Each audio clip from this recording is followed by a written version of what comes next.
한덕수 대행 차출론이 계속 이제 부풀려지고 있어요. 일단 국민의힘에서 이제 한덕수 대행 나와야 된다라고 주장하는 박수영 의원이 이렇게 주장을 했습니다.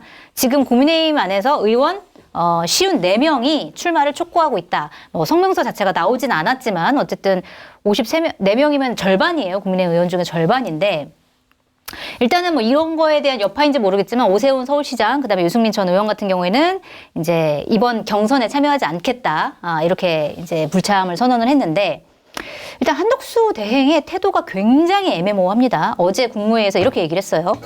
국무위원들과 함께 저에게 부여된 마지막 소명을 다하겠다. 라고 얘기를 해서 이게 그러면은 이제 대선 안 나오겠다는 얘기인가? 라고 이제 받아들일 만한 얘기였는데 결코 대선에는 나가지 않겠다라고 선언한 것도 아니고 이거는 이 소명은 뭘 뜻한다고 봐요? 그리고 대선 출마할까요? 그 여부 일단 오늘 이 해프닝을 좀 뭐 쭉 설명을 드려야 될 것 같아요. 네. 오늘 오후에 그 이데일리에서 네. 한덕수 대선 불출마 가닥 최종 단일화 없을 듯 이렇게 썼어요. 네. 근데 이거를 그 오후에 MBN이 뭐라고 썼냐면 한덕수 이재명 대통령 막는 게 사명 불출마 보도에 사실 아니야. 이 보도가 또 그래요? 나왔어요. MBN에. 반박을 한 거예요, 그러면은? 예, 반박을 한 어쨌든 기사가 나왔는데 네. 보도 자료로 또 나왔어요. 네. 해당 기사는 사실이 아님을 말씀드립니다. 굳이 이렇게 반박을 해주는군요. 아니 하루에 3번이 입장이 왔다 갔다 한 거예요. 지금 네. 2대1로 불출마한다고 했다가 불출마 아니라고 얘기했다가 또 그거를 또 부인하는 게 또 나왔으니까 이게 지금 하루 만에 지금 반나절 만에 이게 일어난 일이거든요. 네. 한덕수도 오락가락하고 있는 것 같아요. 제가 보기에는. 예, 한덕수가 이미 본인이 탄핵에서 이제 윤석열 대통령 윤석열 탄핵되기 전에 먼저 이제 한덕수 결정이 났잖아요. 네.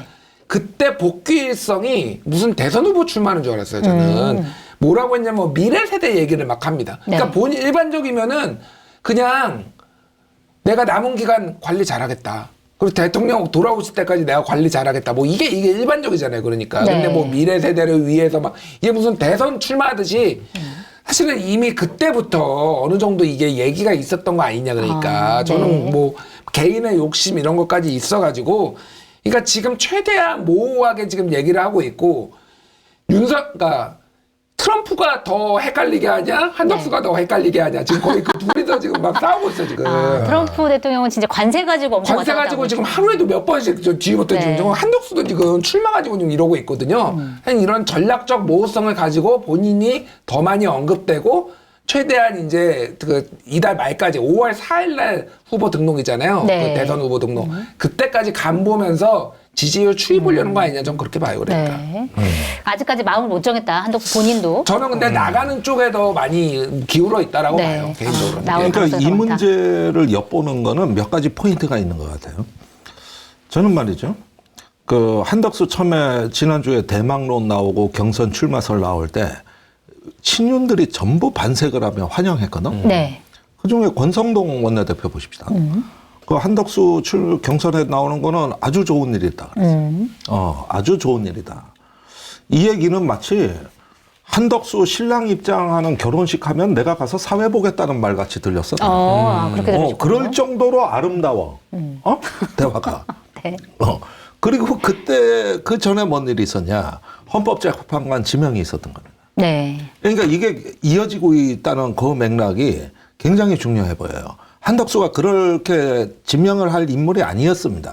180도 바뀌었어요. 그리고 세 번째 포인트인데 네. 관세 문제로 트럼프하고 통화합니다. 네. 이 트럼프하고 통화가 총리실 설명에 의하면 엄청나게 특별한 사건인 것처럼 묘사가 되거든요. 네. 그런데 그 통화는 4월 8일 날 이루어졌습니다. 그런데 트럼프가 관세 발표한 건 4월 4일입니다. 네. 그때 상호 관세를 전 세계를 향해 가지고 핵폭탄을 터뜨린 거예요. 즉시 전 세계로부터 전화가 오기 시작했어요. 그때 한국 전화도 받은 겁니다. 근데 한덕수가 자기의 네트워크를 활용해 가지고 전화를 성사시켰다는 건데 네. 그게 아니라 관세를 발표한 나흘 뒤면 원래 통화하기로 한 시점이에요. 그리고 12일 날 트럼프가 90일 관세를 유예하는 것이죠. 근데 요 90일 유예하기 전까지 나흘 동안이 국무총리실이 한덕수 띄우기에 총출동을 한 거죠. 네. 뷰티풀 잉글리시. 그러니까 영어를 잘하는 게 그렇게까지 중요한 일인지 통상 모르겠는데. 전문가. 네. 그러다 오늘 국무총리실에서 나온 보도 자료가 뭐냐? 대미 통상 그 협상단을 미국에 급파하겠다. 네. 이렇게 기사가 나와. 근데 이게 한덕수 대행이 해도 되는 건가요? 이 협상을? 그러니까 통상에 관심 있는 게 아니고 이거는 계속 한덕수 띄우기에 대한 맞춤형 이벤트들입니다. 내가 이렇게 역할을 이게. 하고 있다. 예, 네. 그다음에 트럼프가 한덕수한테 대선 출마하려고 물어봤다는 거. 그거는 말이에요. 저는 외교부 작품으로 봅니다. 그러니까 이 통화를 하기 전에 양국의 이제 주무부처들이 그 협의를 하는데 여기 미국 대사관하고 협조를 했을 거라고. 그러면 그 창구는 외교부예요. 네. 거기서 지금 총리가 대통령 출마를 고민하고 있다는 얘기를 정보를 주고 네. 그 정보를 보고받은 트럼프가 직접 한덕수한테 질문을 한 것이죠. 이렇게 이 스토리가 짜여졌을 것이다. 네. 저는 그게 제일 유력해 보여요. 그러면 이것도 정밀하게 정교하게 계산된 이벤트입니다. 네. 결국 대선에 출마하기 위한 이벤트들이다 이렇게 보시는 일단은 거예요? 띄우는 거죠. 그러니까 아까 그걸로 다시 돌아가서 그러면 한덕수가 헌법재판소 진술 때 윤석열한테 도움이 됐습니까? 안 됐죠. 안 됐거든. 오히려 파면 선고된 이유를 제공한 그렇죠. 사람이 한덕수는. 국무회의가 제대로 된 게 아니었다 이렇게 얘기를 했죠. 그러면 찐윤이 왜 한덕수를 이렇게 쌈수를 들고 박수를 치는 거지? 아무도 견제를 안 하거든. 아무도. 네. 그런데 뭐 다른 사람 보시죠. 한동훈이 대선 출마 선언했다. 너 대통령 탄핵시킨 놈이지. 너 밑에 있는 애들까지 다 징계해버려야 돼. 그 맺힌 게 있지. 그러는데 왜 찐유는 유독 한덕수에 대해서만은 그런 기류가 없었을까? 그거는 네. 거기에 비밀이 있어요. 그거는 한덕수하고 윤석열 간에 아직 우리가 모르는 공유하는 비밀이 있는 거예요. 네. 그러니까 내가 아까 윤석열 가두리 양식장이라 그랬잖아. 그 사료 주고 그러니까 넙죽넙죽 벌써 3번이나 받아 먹었어, 한덕수는. 그러면은 그만한 이유가 있는 거지. 우리가 모르는 공유하는 비밀이 있다. 네. 아직도 정치 공동체가 될 만한 이유가 있다는 거죠. 뭔가 알려지지 않은 뭔가 이유가 있기 때문에 있다. 끌려가는 거다. 알겠습니다. 일단 뭐 한덕수 대행이 나오든 안 나오든 지금 여론조사에는 한덕수 대행이 들어가기 시작했습니다. 네, 여론조사 하나 소개를 좀 해드릴게요. 리얼미터가 에너지경제신문 의뢰로 지난 9일에서 10일 전국 성인 유권자 1,506명을 대상으로 실시한 여론조사 결과를 보면 일단 한덕수 대행이 8.6% 얻었습니다. 그리고 이재명 전 더불어민주당 대표와 양자 대결 뭐 여러 명이 했는데 그중에서 이재명 전 대표와 격차가 가장 작은 게 한덕수 대행이더라. 뭐 이런 여론조사 결과예요. 자세한 내용은 중앙선거 여론조사 심의위원회 홈페이지 참조하시고요. 자, 만약에 실제로 출마를 하면 얼마나 좀 파급력이 있을 거라고 보세요? 그러니까 이게 리얼미터는 이제 ARS 조사고 네. 지난주 갤럽에 한덕수가 2% 나왔어요. 네. 그거는 이제 주관식이잖아요.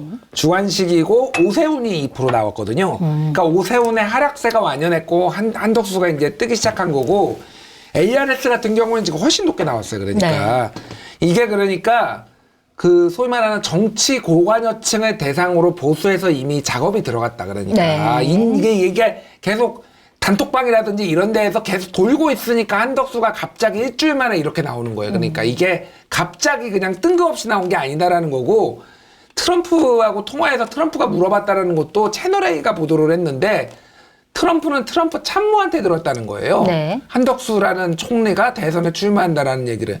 그러니까 정확하게 그거는 그 참모들은 누가 뭐 어디서 들었겠어요. 평소에도 한겨레도 보고 조선일도 보고 미국의 그 워싱턴에 백악관에 있는 사람들이 그렇게 했든지 아니면은 제대로 얘기해 주니까 알았든지. 네, 아까 외교부 작품이다. 외교부 작품인 것 같아요. 저도 그러니까 이게 굉장히 치밀하게 지금 움직이고 있다라는 걸 아는 거고 다만 이게 우리나라의 관료가 이렇게 누군가를 인위적으로 띄워가지고 그러면 이게 된 적이 있느냐. 네. 그러니까 한덕수가 잘 나오는 데는 이유가 있어요. 잘 나오는 데는 이유가 있는데 하나는 지금 거의 보수의 주류들이 몰빵을 해주는 거 하나 그리고 상대적으로 지금 통상 문제가 부각되니까 통상 문제에 스스로 전문가라고 하니 그거에 대해서 약간의 희망 그리고 상대적으로 내란 문제에 있어서 연관돼 있죠. 국무총리로서 연관은 돼 있지만은 다른 국힘들보다 뭔가 직접적으로 언급을 하거나 그러진 않았다라는 거예요.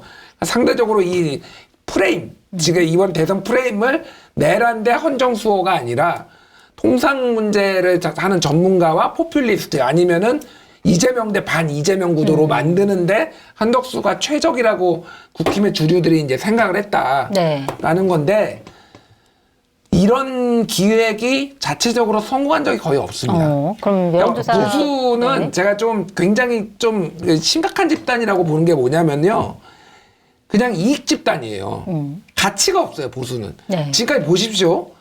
YS 때는 이회창을 어쨌든 대법원장했던 이회창을 감사원장했던 이회창을 이제 그 관료를 데려왔고 그런 다음에 이회창이 2번 실패한 다음에는 MB 때는 이 박근혜를 막기 위해 정운찬하고 김황식을 일부러 띄우려고 그래요. 네. 근데 실패했죠 결국은. 그들 또 띄우려고 했고 그 박근혜 때는 반기문을 또 띄우려고 하다가 또 실패를 합니다. 네, 다 실패했다 결국은. 네, 그리고 문재인 정부 때는 황교안 총리 또 데려다가 또 관료 또 써먹으려고 하다가 황교안 실패했죠. 네. 그리고 윤석열 하나 성공했어요. 결국은 이 처참한 지경이 났지만 그리고 한동훈까지 또 데려오다가 또 한 거. 그러니까 무수하게 많은 관료를 중용을 해가지고 관료를 발탁해가지고 그 밑에 쫙 줄 서면서 본인들은 다 해먹을 거 해먹고 이런 완전한 이익 집단화 어떤 가치도 없고 아무것도 없는 이런 건데 이번에 또 한덕수를 가지고 좀 장난질을 치고 있다. 네. 국민들이 바보가 아니에요. 예. 한덕수를 가지고 이게 한덕수가 그리고 하는 일들이 지금 굉장히 말도 안 되는 일들을 하고 있잖아요. 갑자기 헌법재판관을 임명을 한다라든지 막 네. 그러고 통상 문제는 제가 진짜 1시간 동안 얘기할 수 있는데 한덕수 손 떼야 됩니다 지금. 네. 아무것도 하면 안 돼요 지금. 모든 전문가들이 지금은 미국이 시간이 지나면 지날수록 오히려 궁지에 몰리기 때문에 먼저 들어오는 사람 특혜해 준다라고 미국이 얘기했다라는 거는 먼저 하는 놈이 먼저 두드려 맞는다는 얘기예요. 그러니까. 빨리 하면 안 되는 거네요. 지금은 그러니까 오늘 빨리 하면 안 총리실 돼요, 보도 진짜. 자료가 뭐냐고 급파한다는 거야. 난 여기에서 눈앞이 허해지더라고. 그리고 8일날 트럼프하고 통화한 직후에 저기 총리실 보도 자료도 그렇고 본인 입으로 얘기한 게 뭐냐? 한미는 경제 동맹이다. 네. 경제 동맹의 프레임으로 접근해서 돌파하겠다 이거예요. 아니 여기서 경제 동맹이 왜 나옵니까? 지금 동맹이 다 짓밟혀서 문제인데. 그리고 동맹 얘기하니까 더 두들겨 패는 게 우리 저 주한미군 존재까지 흔들어대가지고 오히려 전통적인 동맹이 그게 함정이 돼버린 겁니다. 그걸 약점으로 알고 공략해 들어오고 있어요. 네. 알겠습니다. 어쨌든 이제 김준일 평론가께서 말씀하신 거는 아무리 이제 국민의힘에서 기획을 하려고 해도 국민들이 사실은 따라와 주진 않을 것이다. 파급력이 사실은 그렇게 많지는 않을 것이다. 그렇진 않죠. 네. 네, 그런데 이제 어떤 그 중도층을 소구하는 어떤 그 뭐랄까 반명연합이냐, 또는 어떤 그 내부에서 이제 그런 빅텐트를 만들어가지고 한덕수하고 국민의힘 대선 후보가 이제 합치는 어떤 뭐 빅텐트 전략을 갈 거냐, 네. 뭐 이런 거 갖고 지금 계속 이리저리 계산을 하고 있는데 내가 국민의힘의 이 참 저기 그동안의 행태를 보면 우리가 탄핵, 헌재, 그다음에 여기까지 오도록 이렇게 보면은 여러 가지 사법 카르텔이나 이런 인맥을 동원하는 전략은 참 뛰어나요. 우리도 여러 번 그때 당했어. 심지어 우리도 헌재도 얼마나 불안했습니까? 근데 대부분 그게 전술적 차원에서 그치더라고. 큰 판을 이루어 나갈 수 있는 오히려 국민들의 마음을 움직일 수 있는 전략적 판에는 한 번도 도달한 적이 없고 네. 전부 이제 그 잔수로 버텨본 거예요. 그러다 보니까 꽤 많은 성과를 올렸음에도 불구하고 그 계산들은 다 전술적 차원에 불과한 거예요. 아니 베트남전에서 모든 전투는 미군이 다 이겼어. 그런데 전쟁은 누가 이겼냐고. 베트남이 이겼잖아요. 네. 전투에서 다 이기고 전쟁에서 지는 겁니다. 그 전술적인 차원에서 맴도니까 이게 가두리 양식장에서 사료만 먹은 사람들의 가두리 양식장 사료. 알겠습니다. 자연산이면은 좀 상상력이 다르네. 자연산이. 네. 일단 국민의힘 대선 후보들은 한덕수 대행이 이런 식으로 예를 들어 국민의힘 경선 다 끝난 다음에 다시 이제 그 국민의힘 대선 주자와 단일화하는 시나리오에서는 굉장히 이제 반발하고 있는데 그곳 외에 그럼에도 불구하고 반 이재명 전선은 우리가 구축을 해야 되고 이제 빅텐트를 꾸리자. 뭐 예를 들어서 이번에 국민의힘 경선에 안 나오기로 한 유승민 전 의원부터 시작해서 이준석 개혁신당 대선 후보, 그다음에 뭐 이낙연 전 국무총리, 뭐 김부겸 전 총리까지 막 포함해가지고 빅텐트론이 나오고 있어요. 물론 김부겸 전 총리 같은 경우에는 아까 전에 기사 보니까 나는 금시초문이다 빅텐트론 뭐 이렇게 얘기를 하긴 했던데 이 빅텐트 요거는 좀 성공할 수 있을까요? 어떻게 보세요? 아니 근데 일단 이준석 그 대표라고 불러야 되나 이제 후보라고 불러야 되나 네. 절대 없다 그랬고. 단일화는 없다. 없다. 네. 여기는 딱 잘라서 아예 전략을 보수층이 아니라 중도층으로 그 방향타를 잡은 것 같고. 그다음에 거기서 이재명과 중도층을 어쩌면 이간하는 반명의 깃발을 그쪽에서 올릴지 모르겠다는 생각이 들지. 네. 반면에 국민의힘하고는 같이 안 간다. 이런 태도거든요. 네. 물론 이것도 빅텐트가- 두고 봐야 돼요. 네. 그 사람 가능성이 이렇게 말이 크진 않아 보인다는 그렇게 거군요. 일관성이 있다고 보지는 않기 때문에 이것도 두고 봐야 됩니다. 그리고 나머지는 아예 가능성이 없습니다. 네. 뭐 김부겸, 이낙연 뭐 그거 다 하나마나 한 소리고요. 네. 그거는 아예 가능성이 없다고 봐야 되고 이렇게 보니까 지금 급하긴 급했는데 이 빅텐트는 설립 가능한 기획 같지가 않아요. 네. 현재로서는 굉장히 난망하다. 네. 이루어질 가능성이 거의 없다. 거의 없다. 이걸 하려면은 윤석열의 강을 건너서 네. 진즉 변화 혁신의 어떤 그 엔진의 시동을 걸어 놨었어야 되는데 그 시기를 놓치고 무슨 지금 빅텐트를 한다는 거예요. 내가 보기에는 그 빅텐트는 가두리 양식장이라니까. 어차피 아니, 가들이 양식 그러니까 안에 들어있는. 저도 동감을 하는 게 이게 그러니까 반 이재명이잖아요. 그러니까 네. 오직 그 내세우는 건 반 이재명이에요. 그렇죠. 뭐 네. 이재명은 뭐 반대할 수도 있는데 근데 그러면은 유승민하고 이준석하고 한덕수하고 이낙연이 하나로 모여가지고 누군가를 뽑는다고? 이게 반 이재명으로 해서? 여기에다 국힘의 네. 홍준표가 만약에 되면 홍준표가 여기 들어와가지고 또 단일화를 한다고? 말이 안 되는 시나리오예요. 그러니까. 그렇군요. 예. 그러니까 무엇보다도 이준석은 단일화 절대 안 할 겁니다. 네. 왜 안 하냐면은요. 이준석 뭐 굉장히 정치 지능이 굉장히 좋잖아요. 첫 대선이잖아요. 네. 첫 대선에 한번 단일화해서 본인이 접으면요. 평생 대선 나올 때마다 그 얘기 꼭 따라붙어요. 그러니까. 네. 그게 이제 안철수야, 안철수. 네. 또 철수 안 하냐, 또 단일화 할 거다, 또 물러날 거다. 안철수는 물러섰으면 안 됐어요. 그러니까. 첫 단추를 잘못 끼므로 인해서 모든 정치 인생이 꼬여버렸거든요. 그러니까 양보를 함으로 인해서. 이준석 그거를 모를 리가 없는데. 네. 여기서 한번 접히면 당세도 중요하지만 개인 캐릭터도 중요하거든요. 절대 꺾이지 않는 사람이라는 거를 본인이 보여줘야 되고 이준석 나이가 젊어요. 40밖에 안 됐어요. 앞으로 대선 3번은 더 나올 수 있는 최소한. 네. 그러니까 절대 이준석은 안 할 거예요. 그러니까. 이거는 아주 불가능한 시나리오를 본인의 희망회로만 돌리고 있는 거다. 제가 두 분 보기에는. 다. 네. 빅텐트는 좀 불가능해 보인다 이렇게 빅텐트는 전망을 해주셨어요. 불가능한데 네. 근데 이준석 후보를 우리가 조금 더 눈여겨봐야 될 것 같아요. 뭐냐 하면은 그 여기가 반명을 외치고 나오면은 이 TV 토론에서 상당히 판이 흔들릴 가능성이 있긴 있어요. 이건 민주당도 대응책을 세워야 돼 지금. 네. 그 아닌 게 아니라 오늘 저 유승민 의원하고 만난 것 같던데. 아, 이준석 후보랑요? 아, 그래요? 만나고 네. 하면서 이제 그쪽에 어떤 그 뭐 이제 또 다른 판짜기가 들어간 걸로 저는 봅니다. 그렇게 보면은 저기 국민의힘하고는 합치지는 않겠지만은 네. 중도층이나 중도 보수에서 자기 교두보는 이 기회에 확실히 만들겠다는 그럼 의지 국민의힘 갖고. 빼고 나머지와의 어떤 뭐 텐트 뭐 이 정도까지는 가능할 수 있겠네요. 그렇죠. 그렇게 해서 그 저기 그때 그걸 반명을 명분으로 내걸면서 그쪽에서 세력을 규합하는 기획은 가능하겠다. 아하. 그랬을 때는 민주당이 이제 이준석 경계령도 발령해야 됩니다. 이건 이준석이 지지율로 압도한다가 아니라 대선의 모양이라는 게 있는 거거든요. 그런 면에서는 상당히 또 신경 쓸 변수라고는 저는 보는데 네. 오늘 저 여론조사에서도 두 자릿수는 나오더라고요. 네. 이준석 후보가. 예, 삼자 대결에서. 저는 이번 대선은 양자 구도는 안 나올 거라고 봐요 개인적으로. 예, 3자 구도 아니면 4자 구도가 나올 거라고 보기 때문에. 네. 아니, 이준석도 이제 민주당 입장에서는 경계를 해야 되는데 이준석 제일 위험한 거는 이준석으로 단일화돼서 양자 대결하는 거예요, 이재명하고. 네. 그게 이재명 대표한테는 가장 위험한 시나리오다. 근데 네. 그럴 가능성은 없다. 제가 보기에. 국힘이 차라리 죽으면 죽었지. 네, 이준석이 되는 거, 이준석으로 단일화는 국힘이 못한다. 절대 안 할 거다. 예. 그러니까 윤석열이 본인만 죽는 게 아니라 끝까지 국민의힘을 말아먹고 나간다니까. 당을 뽀개겠다고 하신 분이었으니까 뭐 공약을 이 지키는. 국민의힘을 아주 이번 대선에서 비참한 존재로 기어이 만들 겁니다.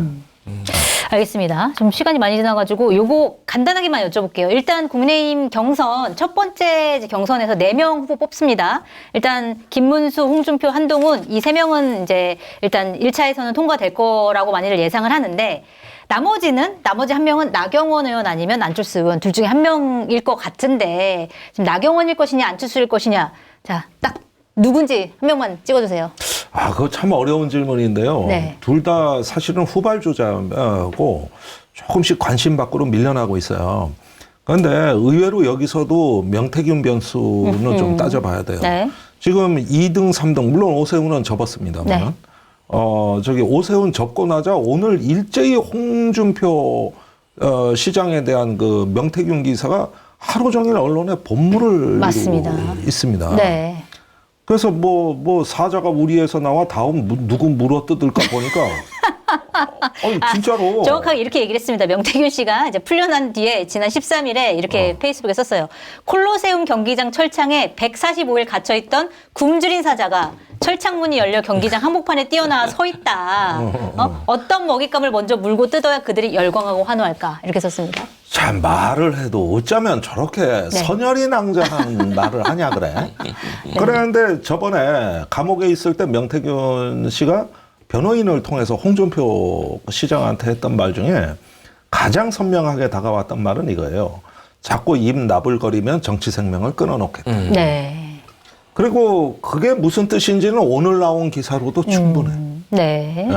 일단 뉴스타파 보도를 좀 소개를 해드리면 일단 뭐 홍준표 이제 전 대구시장 쪽에서 이제 여론조사를 의뢰를 했다라고 하는데 홍준표 전 시장 같은 경우에는 내가 한 게 아니라 내 측근들이 알아서 한 거다 이렇게 얘기를 했는데 이 기사 내용을 보면 측근이 얘기하는 카톡 파일을 보니까 뭐뭐라고 하시더라고요. 뭐뭐라고 뭐뭐 한대요. 뭐 이렇게 얘기하는 걸 봐서 사실은 홍준표 시장이 뒤에서 뭔가를 이제 지시를 한 것이다, 한 거 아니겠느냐 이런 정황들 나오고 이제 홍준표 전 시장 쪽에서 돈을 받아가지고 김영선 전 의원 뭐 선거운동을 했다 이런 기사도 한겨레 단독으로 나왔고 여러 가지 이제 보도들이 이제 나오고 있는 거 말씀을 지금 하고 계신 거예요.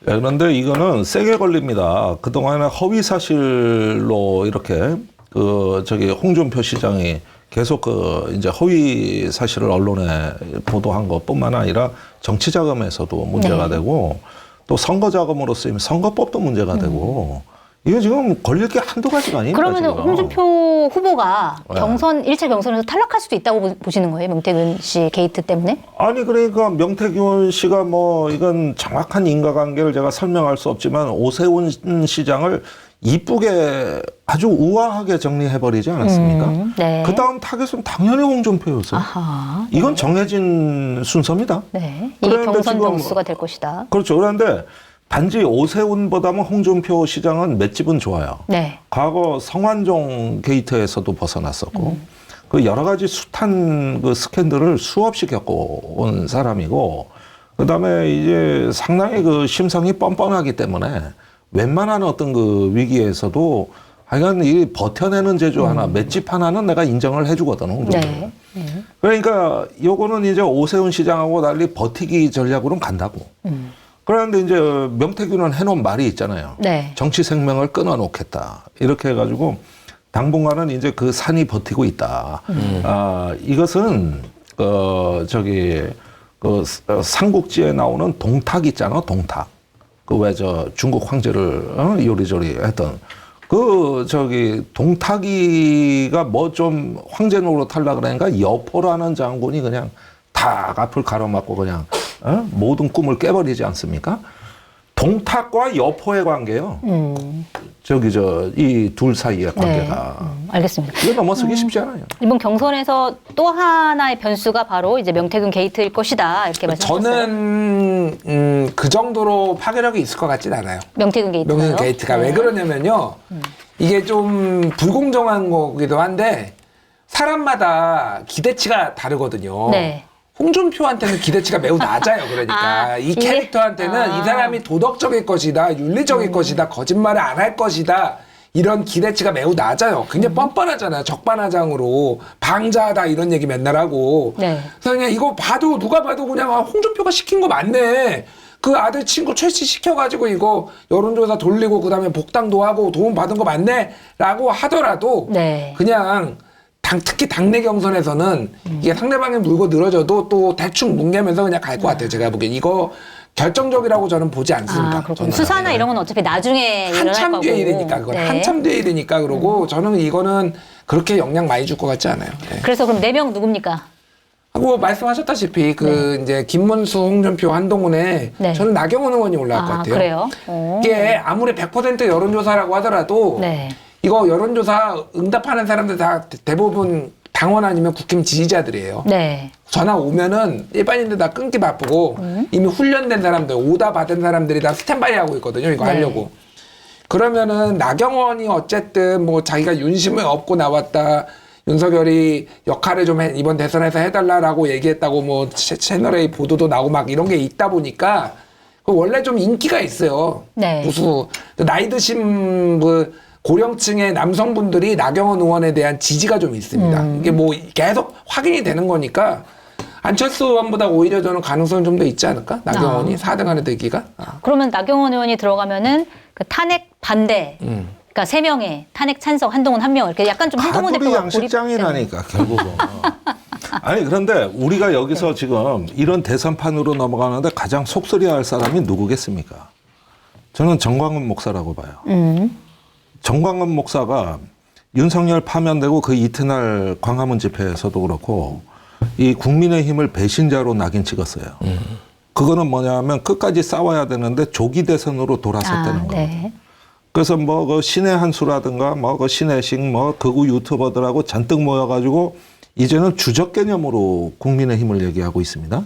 그다음에 탄핵에 승복한 소년보와 전환길 역사 강사도 이것도 주적입니다. 이제는. 그런데 여기서 잔뜩 규합해놓은 그 에너지가 여태까지 국민의힘을 결박해서 지금까지 그 탄핵 반대로 거의 뭐 국민의힘을 납치해왔다 했는데 어느 날 이게 툭 끊어지고 뉴스에서 사라져버린 거예요. 정광훈 쪽이. 그러면 저쪽이 그냥 있느냐? 그건 아니에요. 저쪽에 국민저항위원회라는 조직을 새로 만들었어요. 그러면 그게 이제 경선에서 어떻게 작용을 하는 건가요? 국민의힘 경선에서? 아니 이제 옛날에 기억나십니까? 황교안 대표가 왜 여론에서 밀리다가 당대표가 됐지 않습니까? 그 정광훈 목사 세력이 쳐들어와서 만들어준 겁니다. 그렇지 않아요? 네. 그러면은 지금 니들 윤 대통령 안 지키고 딴 생각했지. 대선 몰래 생각하다가 니들 배신자지 하면서 쳐들어와가지고 또 휘젓는 거지. 그것도 또 변수가 될 수 있다. 그렇죠. 알겠습니다.